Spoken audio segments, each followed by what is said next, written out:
Podcastera MX presenta. Es que el placer nos hace ser feliz, y qué cosa hay más disruptiva y más transgresora que la felicidad.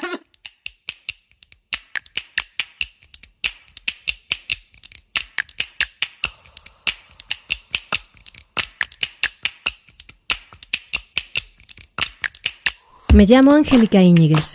Estás escuchando Corpus Sapiens, el podcast que va del cuerpo a la danza. Una producción de Podcastera MX. Pues estamos en este episodio de Corpus Sapiens, donde vamos a hablar acerca del placer con Vero Maza. Pues yo soy Verónica Maza Bustamante, soy periodista, soy educadora en sexualidades, soy escritora y soy educadora canábica. O bueno, cuando menos me dedico a eso desde hace ya muchos años. Oye, me gustaría empezar preguntándote cómo ha cruzado la danza en tu vida. ¿Qué relación has tenido tú con la danza? Ay, pues muchas formas de vincularnos, de amarnos, de hacernos el amor y de existir de forma paralela en esta realidad. Pues yo creo que desde muy chiquita me tocó como la época disco y yo recuerdo que desde que era muy niña me encantaba bailar y me gustaba la pista con luces de colores y tal.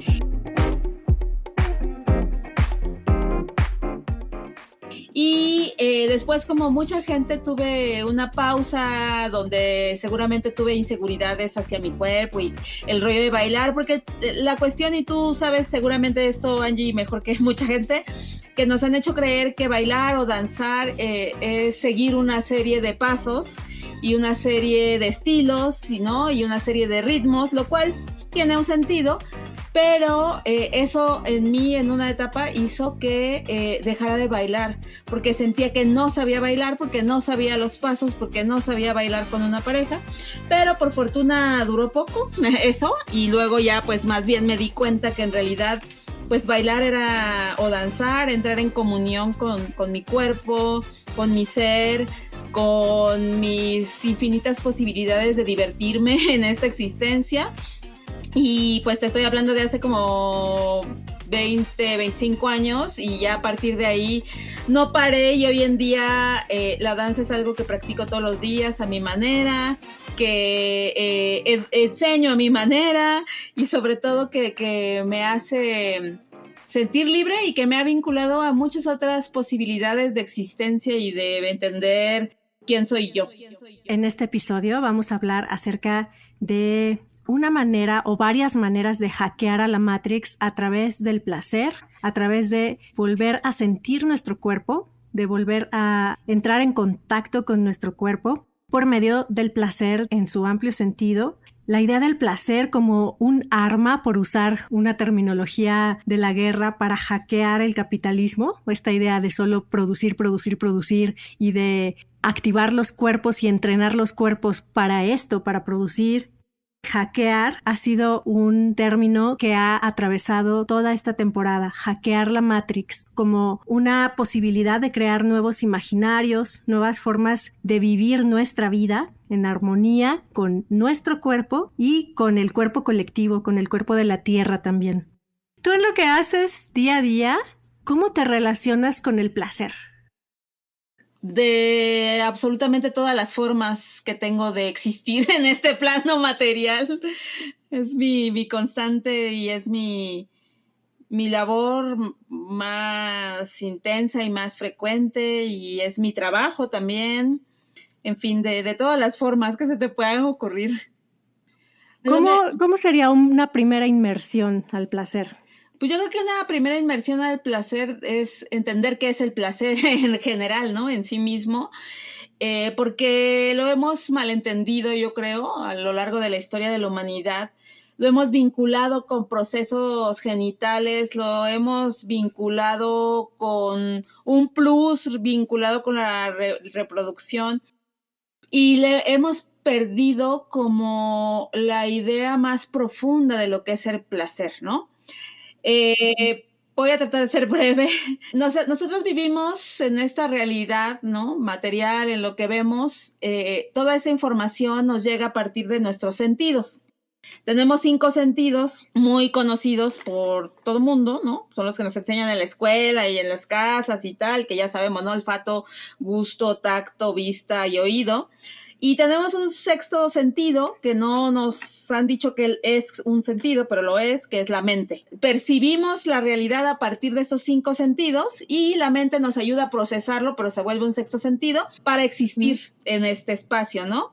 Entonces, toda esa forma de percibir lo que nos rodea a partir de los sentidos, es lo que le da realmente forma al placer, porque el placer en realidad es el bienestar que nos genera la experiencia y la explotación en buena onda de estos 6 sentidos que tenemos. Nosotros como seres humanos tenemos la capacidad de estar permanentemente en contacto con nuestro placer, si así lo deseamos y si aprendemos a desvincularlo de lo que nos han dicho que es el placer, que es lo genital con otra persona en un encuentro erótico o sexual y tal. Entonces, en realidad el placer es tener la capacidad de, a partir de esa experiencia, a través de nuestros sentidos, estar constantemente en un estado de alegría, de emoción, de bienestar, de vínculo, como lo hemos platicado tú y yo, con lo que nos rodea, que puede ser desde una persona hasta una colectividad, hasta hasta algo de la naturaleza o toda la naturaleza, todas las criaturas vivas, ¿no? Toda la experiencia que nos da los sentidos, comer, oír música, ver cosas bellas, tocar cosas que nos estimulan. Entonces, realmente el placer es algo que existe en todo nuestro día, nuestra vida cotidiana, en todas nuestras vivencias colectivas y en todas nuestras vivencias individuales, y que particularmente se activa de una manera más intensa cuando sí ponemos en funcionamiento nuestro cuerpo material y particularmente pues nuestra vivencia erótica. Esto es lo que está vinculado a la respuesta sexual humana. Creo que erotismo es otra palabra que también se asocia mucho únicamente con el placer sexual y con el genital, ¿no? Cuando el erotismo pues también es un término muchísimo más amplio. ¿Puedes contar un poco de esto? Sí, bueno, el término de erotismo está directamente vinculado con lo que significa la sexualidad humana, ¿no? Ahí es bien interesante porque muchas veces creemos, cuando decimos sexualidad, lo vinculamos de inmediato con otra palabrita que es sexo. Y creemos que tanto sexo como sexualidad se refieren a lo que también llamamos o conocemos como encuentro sexual o relación sexual. Pero en realidad todo eso es solo una partecita de lo que en realidad es la sexualidad. La sexualidad implica o incluye absolutamente todo lo que nos integra como personas que existimos, seres humanos, ¿no? Y la erótica es tan solo una breve parte de nuestra sexualidad, de todo lo que tiene que ver con nuestra sexualidad, y está vinculado justamente la erótica a este ejercicio de nuestra percepción a partir de los sentidos, de tal manera que nos genere un disfrute, ¿no? Un placer. Y cuando hablamos ya también en términos de sexología, pues la erótica sí es la parte que específicamente habla de lo coital o de lo vinculado con el placer erótico, genital, sexual y tal. Que ojo, ni la erótica ni el placer está vinculado únicamente con lo genital, ¿no? Que ese es otro de los grandes mitos que existen. ¿Y cómo crees que la idea o la práctica, más que la idea del placer, pueda convertirse en un arma que hackee al capitalismo o que invente otros imaginarios? Pues es que el placer nos hace ser feliz, y qué cosa hay más disruptiva y más transgresora que la felicidad. O sea, ¿qué es lo que están buscando justamente, no? Como en la Matrix, pues que la gente seamos un rebaño y que la gente creamos que todos percibimos las cosas igual.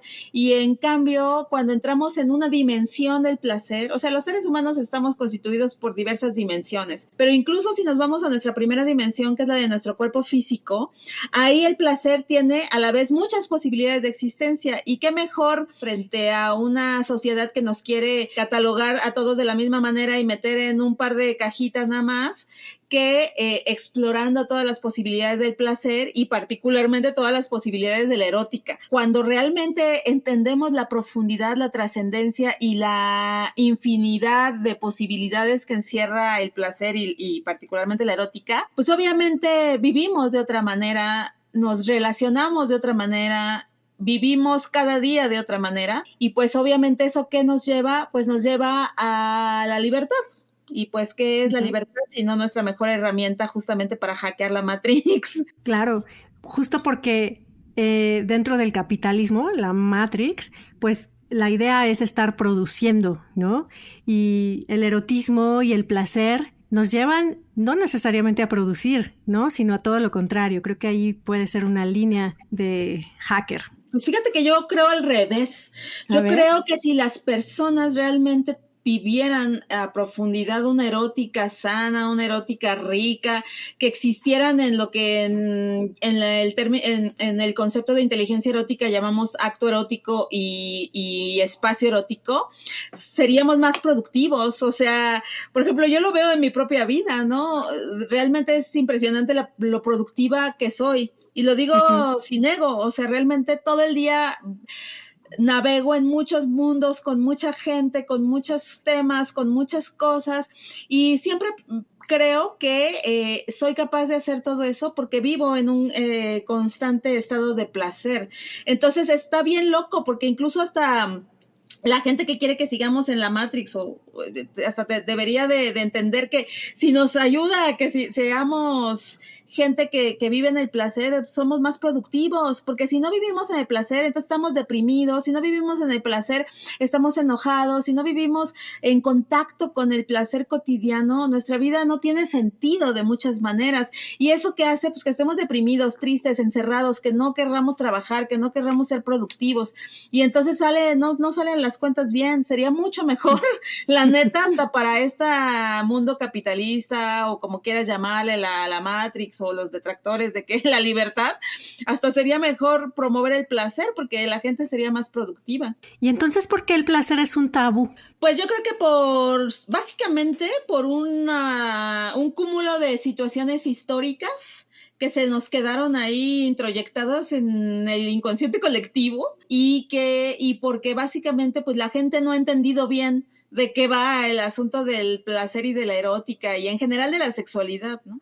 Y como esta cosa de división de los espacios y de los tiempos, ¿no? Como el espacio para trabajar, para estudiar, y entonces cuando haces tus deberes ya puedes relajarte y ya puedes tener este espacio que también está acotado como tiempo libre, ¿no? En lugar de pensar todo permeado por el placer y por el disfrute de hacer. Yo como parte de mi guerrilla erótica, siempre le digo a la gente, no es complicado. Si tú estás trabajando y de pronto tienes una ventana, aunque dé a una pared como la que yo tengo luego frente a mí en donde trabajo, a veces llega el viento y mueve lo que colgué en mi ventana, a veces llega un colibrí porque le puse un bebedero, a veces sale el sol, ilumina de otra forma, y entonces todo el tiempo estoy viviendo en ese constante estado de placer, ¿no? Como de ver las cosas, y te digo, insisto, estoy trabajando, pero estas pausitas de pronto, me acuerdo, estaba dando una clase además de tantra, la primera vez que la estaba dando como en línea y tal, y de pronto llegó un colibrí, se paró frente a mí, así literalmente, ¿no? Del otro lado de la ventana y se quedó ahí, yo me callé y les alumnos así como, pues se quedaron callados también y luego ya les dije, aguanten, es que hay un colibrí frente a mí y es muy importante lo que está aconteciendo en este instante, lo que les estoy hablando. Y bueno, cuando ya se fue, el colibrí estuvo bien hermoso porque pude usar justo ese momento, ese instante presente para además pues seguir complementando como lo que estaba compartiendo, ¿no? Que era esta enseñanza muy, muy básica, era tantra así palitos mega -1, pero que estuvo bien bonito. Entonces, pues cuando tú aprendes a vivir en ese constante estado de que todo te asombra, a lo mejor después de eso, pum, por casualidad en YouTube sale una canción que me súper fascina o una que no conozco y que me remueve todo. Y luego salgo a caminar y en esta selva de concreto que es la Ciudad de México, de pronto veo una flor que está creciendo en el pavimento y, ¿sabes? O sea, todo eso pues siempre es lo que alimenta, me hace productiva y que se vuelve parte de esa guerrilla porque yo voy por la calle sonriendo, en buena onda, tirándole buena onda a todo mundo porque me siento bien, porque estoy viviendo en un estado constante de placer, ¿no? Y pues creo que eso es parte de nuestra defensa. Ya también hay que cambiar esa idea de que tenemos que combatir lo que no nos gusta con violencia, porque se puede combatir con amor, con deseo y con placer. Y en ese sentido, con el juego también, ¿no? Con la parte lúdica, con este sentido de, como los niños, de estar abiertos a la experimentación y a la novedad y no dar las cosas por sentadas ni creer que tenemos todo bajo control, ¿no? Creo que este es un ingrediente importante. No, yo creo que es el ingrediente. O sea, yo creo que realmente esa es la base de todo. O sea, si tú no tienes una curiosidad, si no tienes creatividad, volvemos a la idea de que decía hace rato de que la mente es nuestro sexto sentido. Entonces la mente, a partir de la percepción que los otros 5 sentidos nos dan de lo que vemos, de lo que nos rodea, la mente proyecta todo eso a partir de creatividad y a partir de imaginación. Entonces, si no tenemos eso, volvemos a esta idea, ¿no? De una vida como triste. Entonces, pues sí, hace falta esos estímulos que pues pongan como a 1000 por hora nuestra mente, nuestra creatividad, nuestra parte lúdica. O sea, yo siempre digo, primero que nada, venimos a este plano material para divertirnos. Por favor, hay que entenderlo. No venimos, o sea, y ojo, tampoco es que no sea realista, o sea, porque el mundo está horrible y la gente tiene unas experiencias de vida bien tremendas y bien cuchas y eso no es algo que cambie, aunque pasen las décadas y los años y los siglos, ¿no?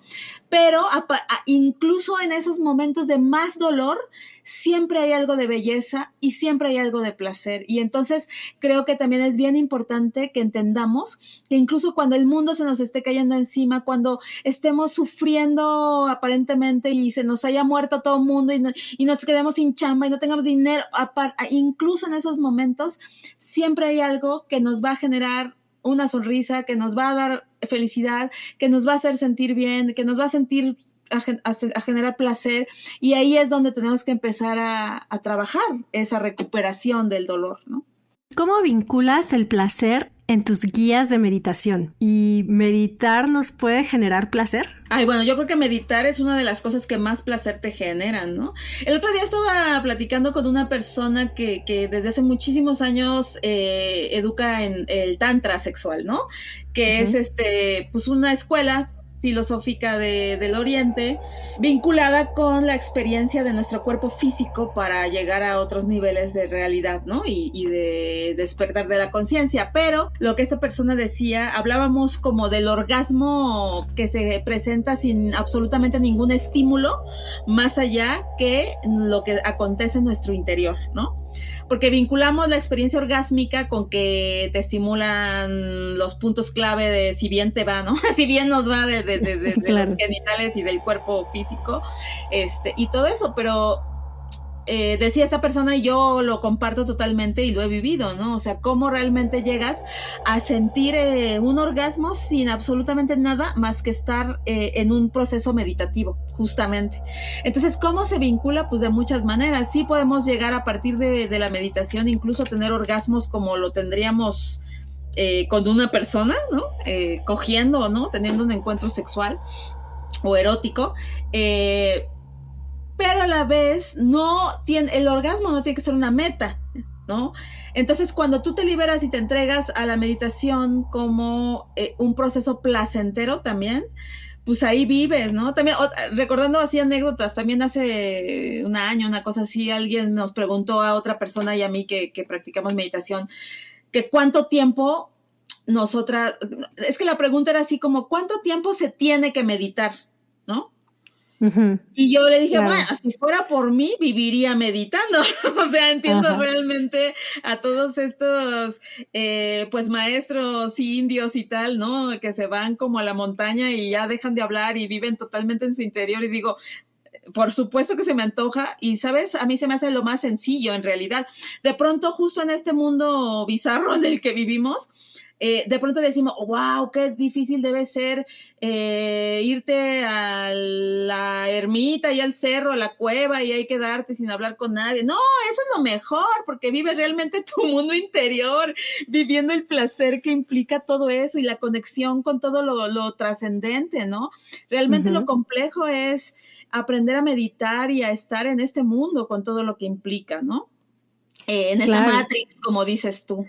Entonces, bueno, pues yo cuando guío meditaciones, en mis propias meditaciones, pues siempre invito justo a conectar con esta parte divertida, lúdica, amorosa, excitante, placentera que existe en nuestro interior, básicamente, ¿no? Uh-huh. Y por ejemplo, incluso hacer una meditación como mindfulness, una meditación en la que observamos la realidad como está, como es en ese momento. Podemos observar lo que vemos, lo que escuchamos, lo que sentimos a través del cuerpo e ir explorando las sensaciones físicas y qué nos va detonando. Eso, aunque no sea una práctica ligada directamente con el placer, pues nos va habilitando también. Es una forma de entrenamiento para luego sentir placer, o sea, para luego experimentar mayor placer en diferentes aspectos y contextos de la vida, ¿no? Ah, sí, totalmente. Y pues la meditación, pues es una herramienta de autoconocimiento, igual que el placer. Y el placer erótico, pues también lo es, ¿no? En la medida en que yo conozco mi placer, pues conozco mi cuerpo, conozco lo que me gusta, conozco mi vida, sé que hacia dónde quiero ir, porque si no conozco mi cuerpo, si no lo toco, si no lo miro, pues estoy un poco perdida, ¿no? En ese sentido, el cuerpo también y el placer es una brújula para nuestra vida. ¿O qué piensas? Sí, claro. Bueno, son como dos cosas, ¿no? Bueno, son varias, pero digamos dos como básicas, que una es vinculada con la meditación y otra no. Entonces, la vinculada con la meditación, bueno, vamos más bien por la otra, porque la de la meditación implica una anécdota que ahorita te cuento, pero, o sea, realmente es básico conocer nuestro cuerpo material. Fíjense que de alguna manera hay un momento, sobre todo cuando estamos en este mood, vamos a seguir hablando de este momento en que empiezas a ver la vida de otra forma, ¿no? Y de pronto el cuerpo se vuelve hasta como una caja, ¿no? Como que cuando empiezas a conectar con tu interior y con toda la inmensidad que hay allá adentro de tu ser y de todo esto, de pronto dices, bueno, ¿y como por qué tengo que seguir habitando en esta caja, ¿no? ¿Qué es esto que solo veo? El otro día les decía en una clase que di muy bonita, les decía, ¿sí se dan cuenta que nunca nos vemos nuestras caras? O sea, que la única imagen que tenemos de nuestra cara es a partir de un espejo o a partir de una selfie, pero que realmente nuestros ojos nunca tienen un acceso a lo que es nuestra cara. O sea, eso es rarísimo, ¿no? Les decía, luego lo único que vemos es los brazos, que vemos ahí como unas cosas pues como raras, que acaban en otras cosas más raras que se llaman manos y otras cosas todavía más raras que son dedos, ¿no? Y entonces de pronto decimos como, ¿what?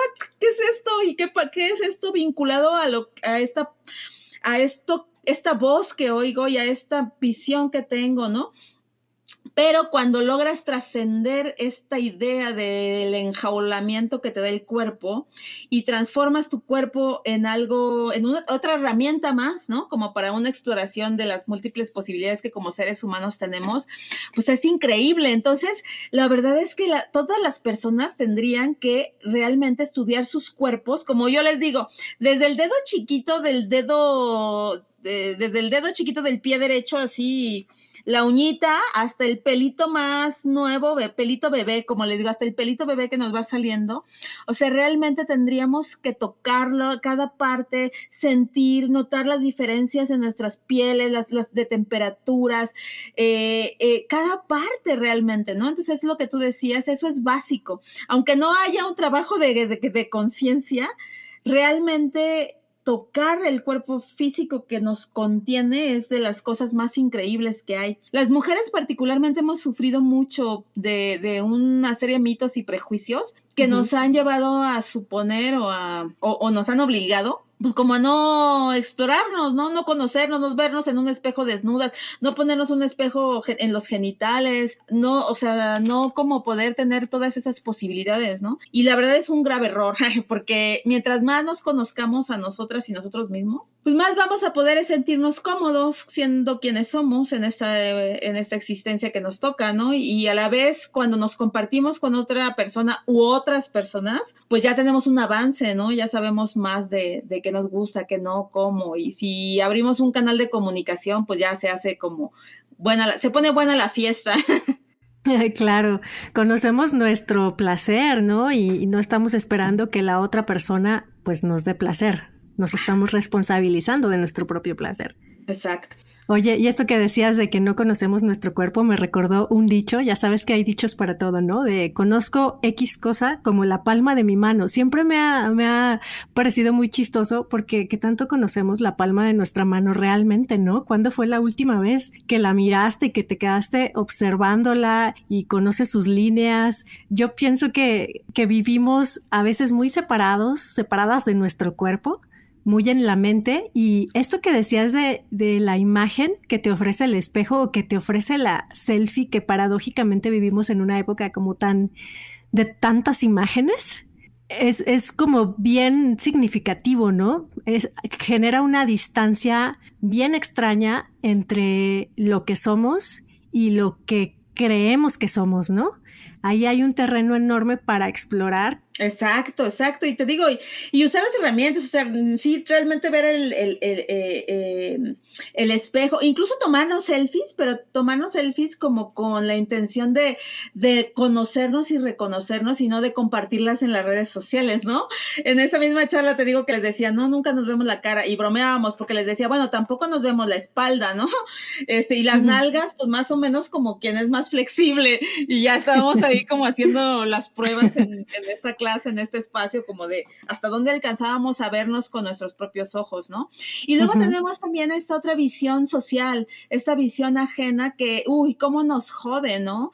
Y particularmente, bueno, las mujeres hemos vivido también este otro tipo de estigmas en torno a nuestro cuerpo y cómo debe ser, ¿no? Y quién dice que ayer reflexionaba con mi marido sobre quién dijo que las medidas perfectas de una mujer son 90, 60, 90, ¿no? Y así como que nos clavamos contando 1000 historias y 1000 ideas de eso y decíamos, obvio, un hombre que seguramente en algún momento me le midió a una mujer y dijo, esto es lo perfecto. Y entonces, ¿cuántas mujeres por generaciones y generaciones no han tratado de mantener algo que a un güey se le ocurrió?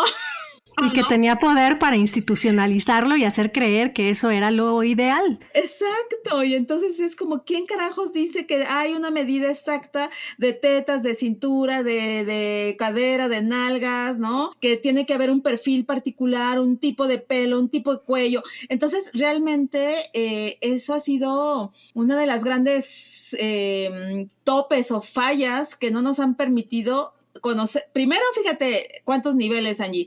Por un lado, no nos han permitido acceder a nuestro autoconocimiento, ¿no? De quiénes somos y todo. Luego, a nuestra propia amor, el amor a nosotros mismos, que es tan importante. O sea, de amarnos tal cual somos y entender que absolutamente cada rasgo de nosotros mismos, al ser propio de cada uno, es único y es irrepetible y eso nos hace criaturas fascinantes, ¿no? Y luego tenemos esta cosa social de decir, no, pero tú estás muy chaparra, tú estás muy alta, tú estás muy gorda, tú estás muy baja, tú estás muy narizona, tú usas lentes, tú tienes el pelo muy corto, ¿no? Todo esto.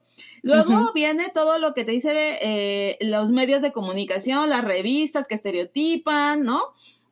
Luego viene lo que las parejas en su propia realidad comprenden y cómo luego también tiene mucho que ver con nuestra autoestima. Entonces, si te das, bueno, más bien nos damos cuenta que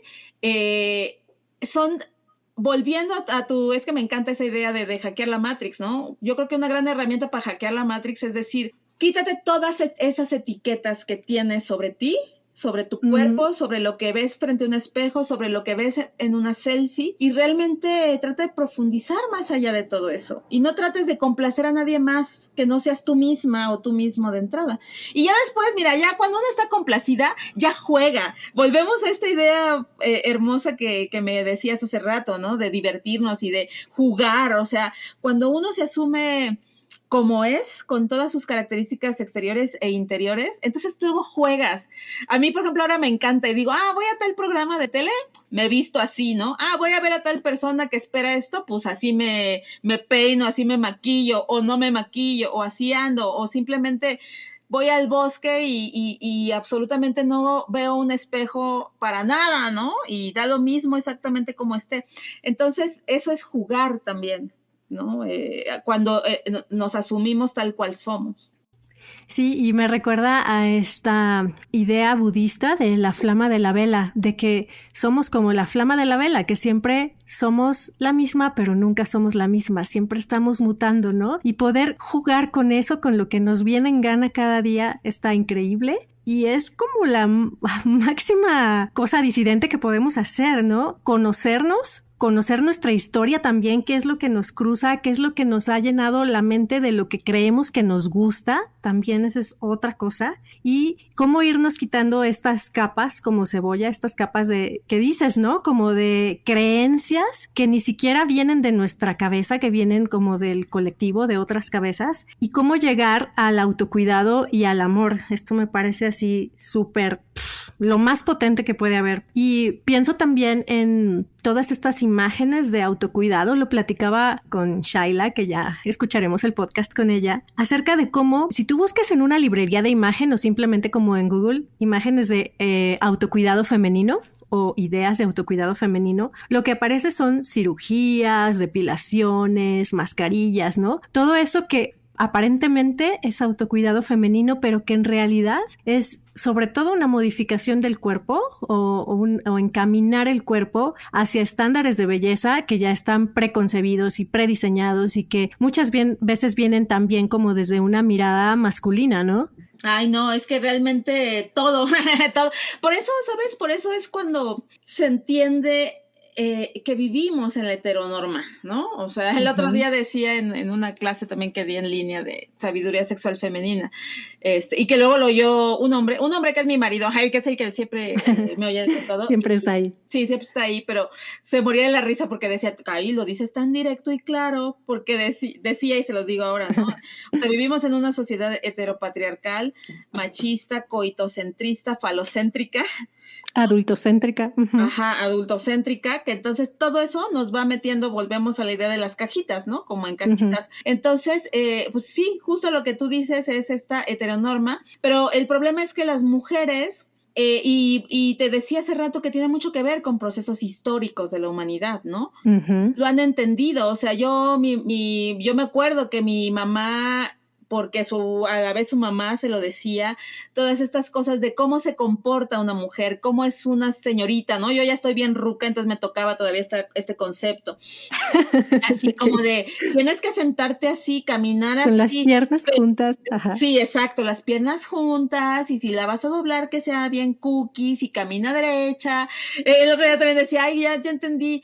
Aprendí muy bien a caminar derecha, pero por eso ahora me caigo a cada rato, porque con mi amigo, tú caminas como diosa, y le digo, sí, pero las diosas se caen, güey. Claro.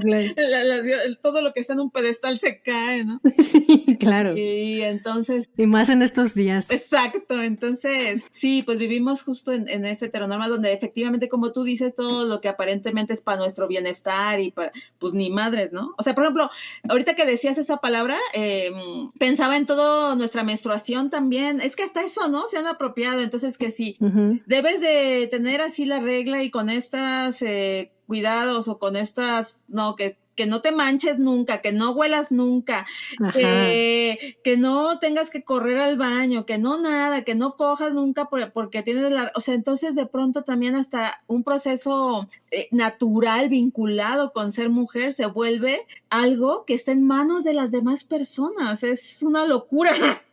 Y de las personas que no menstruan, además, que no tienen esa experiencia. Claro, es como cuando vemos estas reuniones para discutir si se legaliza o no el aborto en tal lugar, ¿no? Y ves las mesas como con 10 señores. Y 10 señores que la mitad se supone que no coge porque son sacerdotes o algo, ¿no? Sí, aparte, ¿no? Bueno, mira, eso no voy a decir nada porque who knows, amiga, no me voy a meter en eso. Pero tampoco una cosa es seguro de la otra, ¿no? Al contrario. Que también es eso, hay que entender que esta heteronorma, como acabas de decir, o esta sociedad en la que vivimos, pues no solo está vinculada con la política o con la sociedad, ¿no? Decía, ya mencionamos los medios, ahora tú estás mencionando las religiones, que es muy diferente a la espiritualidad. Uh-huh. También están involucrados en la misma educación, ¿no? Los sistemas educativos que tenemos y las instituciones, ¿no? O sea, el matrimonio, la iglesia, la propiedad privada, etcétera. Hay un programa que me gusta mucho de las Mandarax. Si no conocen ese podcast, escúchenlo. Y hablan de la menstruación. Ellas son muy divertidas y tienen una postura política muy chingona porque dicen, es que no es posible que 50% de la población que menstrua durante 40 años de su vida y la ciencia no ha dedicado prácticamente nada a hacer investigación sobre la menstruación, ¿no? O sea, también en la ciencia la menstruación es un tabú y aparte de todos esos dictados que se supone que hagamos o no hagamos hasta que te den como la toallita sanitaria que compras en la tienda en una bolsita negra para que no se note. Sí. O sea, todo eso sucede al mismo tiempo que no hay como una gestión fácil de la menstruación, ¿no? Por ejemplo, públicamente en los baños públicos de las escuelas, pues sí, de los edificios públicos y demás, ¿no? Es todo un rollo que merece otro episodio, por supuesto. Claro, y vinculado a ese está también la lactancia, ¿no? O sea, toda esta cosa de que si no puedes dar la chichi en público a menos que te pongas como 10,000 cobijas, ¿no? Y yo siempre digo, o sea, como si no todos hubiéramos tenido una chichi frente de siendo bebés y como si no, ¿sabes? De ida y vuelta, o sea, como que no entiendo mucho esos procesos. Y ya, mira, yo también dentro de mi rebeldía a estas alturas, a veces cuando me ven por algo y que ya me pongo así como... Yo ignoro lo que acontece, la verdad. Pero a veces que se me sale sí les digo, como si fuera algo que no tuviéramos todos, ¿verdad? O sea, me estás viendo las piernas como si fuera la única persona que tiene piernas. Me estás viendo las tetas como si fuera la única persona que tiene tetas. Me estás viendo lactar como si fuera la única persona que da de lactar. Está muy cabrón porque es una mirada que también es educada. O sea, las tetas se pueden ver si están en una porno, si están para el disfrute de los hombres, pero las tetas no se pueden ver si una mujer está amamantando a su cría. Exacto, esa es la doble moral, amiga. Eso ya también vamos al ámbito de la doble moral, pero es tal cual lo estás diciendo. Oye, y bueno, a mí algo que me gusta mucho, que siempre me ha gustado mucho en torno a lo que hago de investigación de danza, sobre todo, es la historia, porque me parece que conocer de la historia nos da como muchísima luz a todo esto. O sea, por un lado el autoconocimiento, el conocimiento del cuerpo, y luego la historia, que a mí me gusta la historia de la danza y me gusta la historia desde el cuerpo, porque siento que ahí me explico un montón de cosas, de cómo es que vivimos en esta sociedad llena de tabúes, donde el cuerpo ahí va saliendo con un montón de proyectos padrísimos, pero que todavía hay quienes se empeñan en mantenerlo como en cajitas, ¿no? Y a veces ni siquiera por una razón en particular, sino por la sensación de que así ha sido siempre y así tiene que ser. Entonces, pienso que es una herramienta también que nos puede llevar a un autodescubrimiento y a una liberación, el conocer la historia, ¿no? ¿Qué piensas? No, totalmente. Yo soy una ñoña freak, o ponme la etiqueta que quieras, de la historia.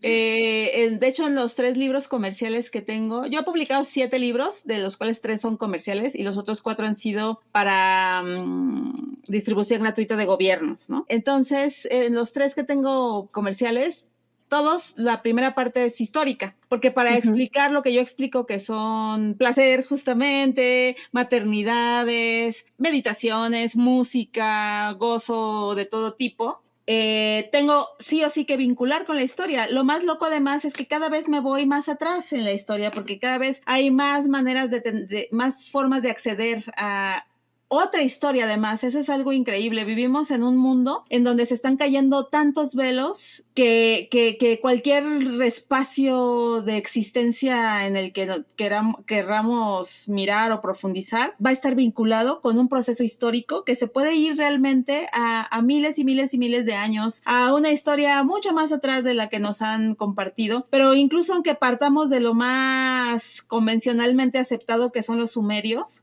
como una primera civilización, es lo más loco, Angie, porque vamos a pensar que los sumerios, como dicen hasta ahora, como la mayoría de las personas se considera la primera civilización, en cuanto a que fue la primera que, en el esquema actual, tuvo un lenguaje y tuvo una forma de comunicación escrita, ¿no?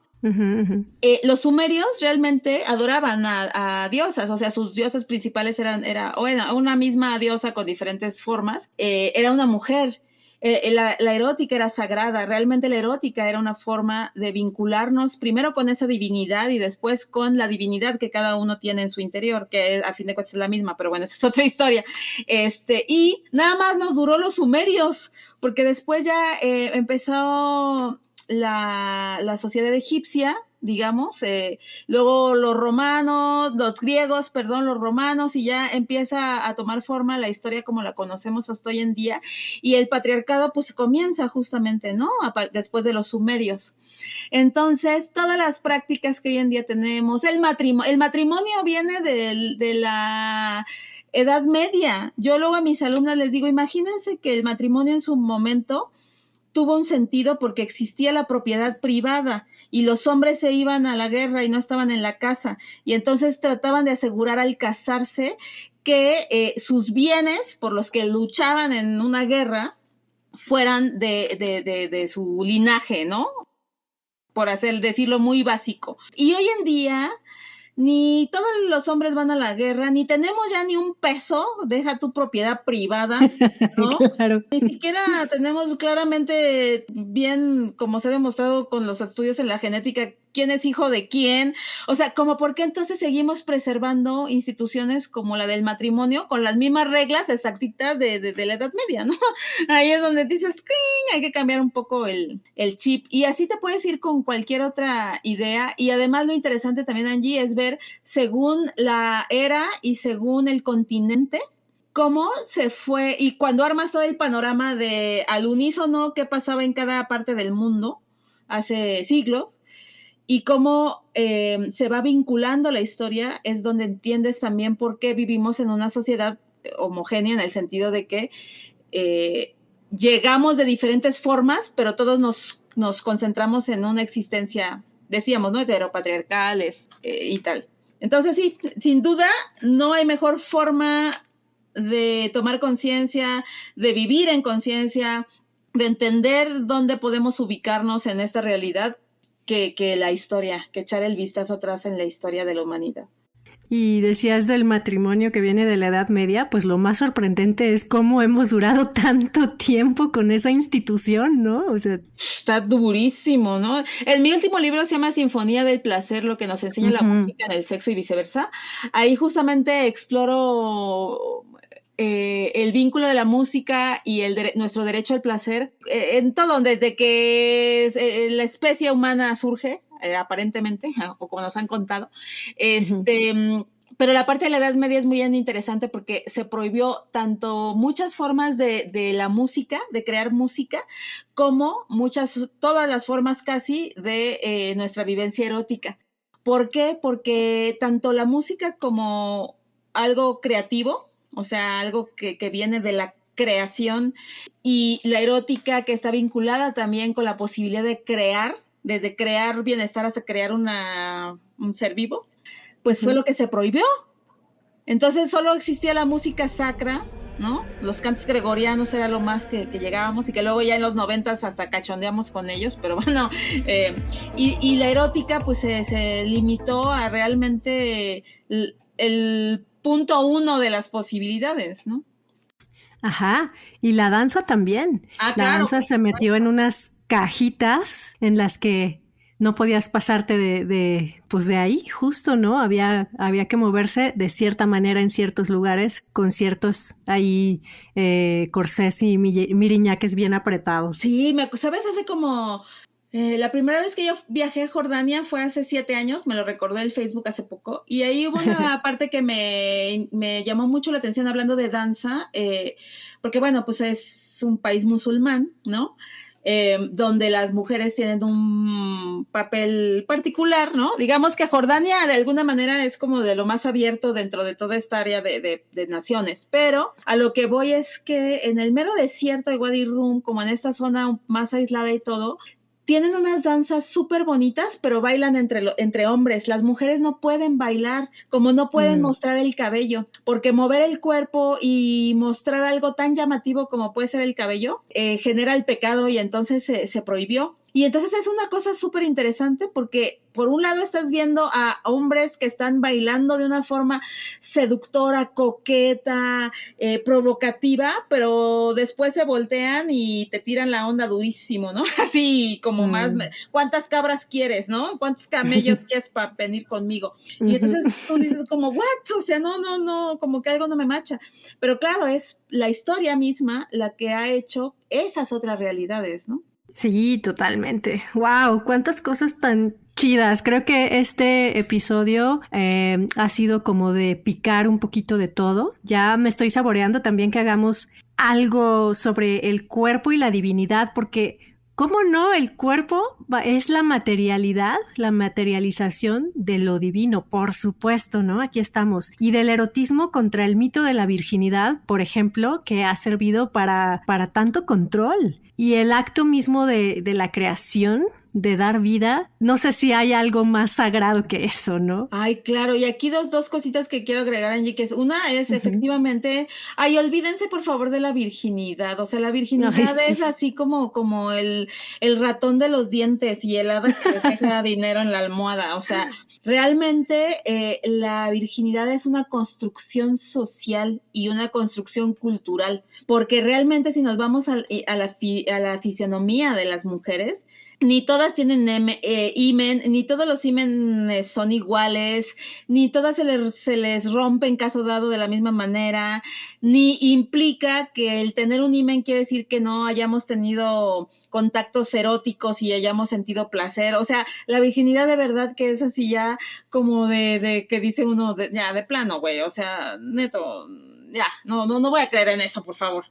Y luego, lo siguiente que te quería comentar es lo que acabas de decir del cuerpo. Y hace rato te decía, te quiero decir algo de la meditación y el cuerpo, pero ya nos fuimos como por otros caminitos. Ajá. Tú sabes, porque te lo comenté hace poco, que estoy haciendo una formación en algo que se llama telequijo y movimiento psicorporal. Y mira, la verdad, esto que es la primera generación de algo que no existía, que se está enseñando por primera vez con la forma que tiene. Ojo, no quiere decir que no venga de otras escuelas, formas y comprensiones y todo, ¿no? Pero tal cual. Y básicamente se trata de usar tu cuerpo como una herramienta para realmente conectar con otros planos dimensionales, con otras energías, con otras realidades y sobre todo pues con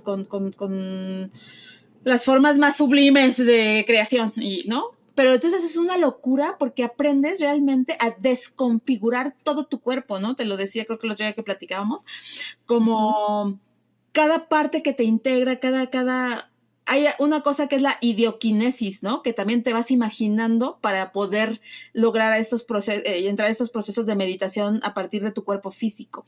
Y entonces es hermoso porque realmente, o sea, escucha tu riñón, tu hígado, tu corazón, siente cada músculo, los músculos que ni siquiera sabes que existen, ¿no? Trata de mover al mismo tiempo tus 20 dedos, tus 13 articulaciones, siente cada hueso. Imagínate, decíamos, si no nos vemos la cara, ¿no? Ahora imagínate que te digan, o sea, escucha tu riñón, tu hígado, tu corazón, siente cada músculo, los músculos que ni siquiera sabes que existen, ¿no? Trata de mover al mismo tiempo tus 20 dedos, tus 13 articulaciones, siente cada hueso, siente tus células, ¿no? Y a la vez desconfigura todo, separa y desconfigura y te das cuenta que al final, por un lado, te liberas del cuerpo material, pero lo tienes que significar por completo antes, ¿no? Y creo es de las cosas más hermosas que me han pasado en mi existencia, de realmente entender qué es esto que cargamos, ¿no? Este cuerpo material que además ni siquiera realmente existe, pero bueno, esa es otra historia,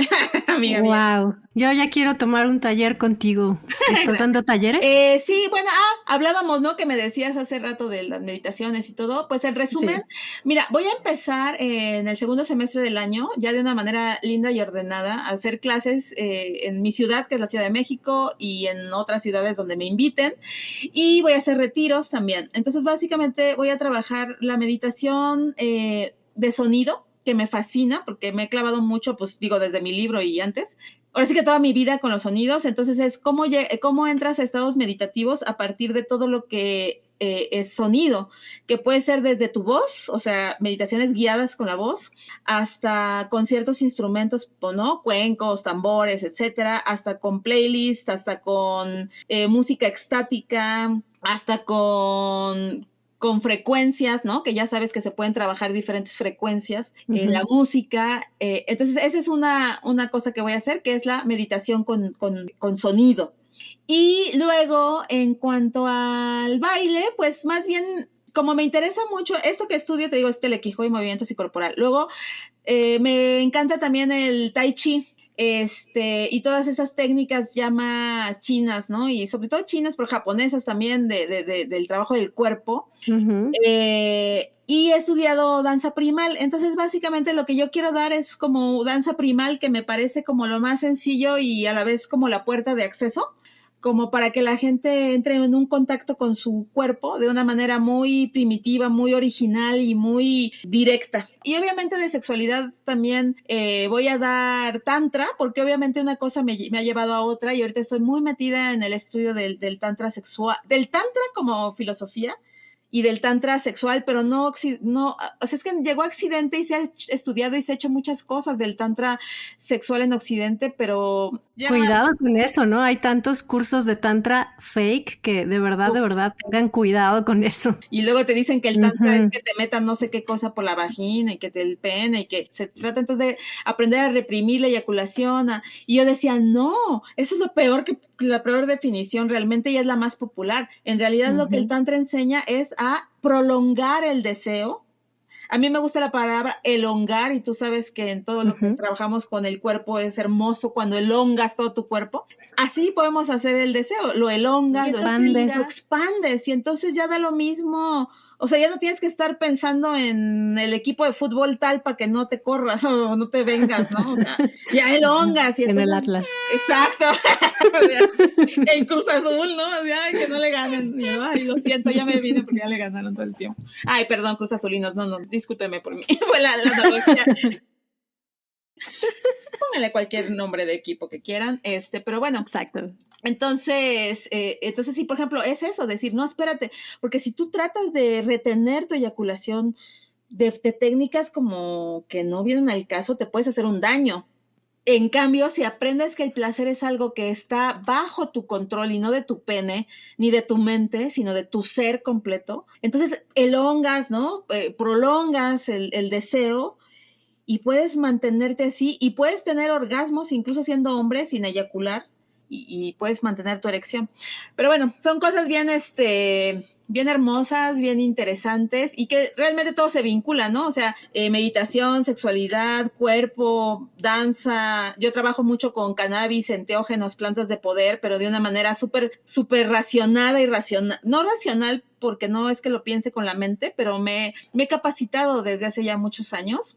Y también eso, he notado que a veces la gente es como, uy, yo me meto sapo cada mes y luego me voy a la ayahuasca cada 15 días y ya vino el hermanito del peyote ¿no? Sí, ¿y en qué momento procesas todo eso? Exacto, ¿no? Y entonces, insisto, yo nunca digo, eso está mal, eso está bien, porque es volver a lo que estoy hablando, ¿no? Pero sí digo, hay que darle un sentido sagrado a cada cosa. Entonces, hay que darle un sentido sagrado a cualquier encuentro erótico que tengamos con alguien que nos gusta, que amamos, con alguien con quien estamos decidiendo compartir nuestro cuerpo físico, ¿no?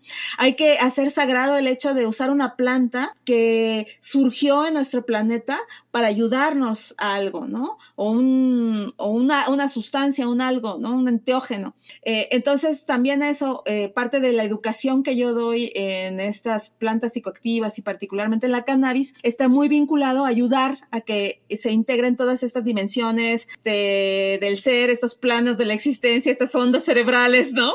Pues en una experiencia que realmente nos lleve a la trascendencia y a la vinculación, y sobre todo, Angie, al amor, ¿no? Porque eso tú lo sabes perfectamente. ¿De qué se trata todo esto? Sino de llegar a vivir en un amor absoluto, en un amor infinito, y en un amor que nos lleve a la bondad, a la compasión, que nos lleve al desapego, que nos lleve a una liberación del ego, ¿no?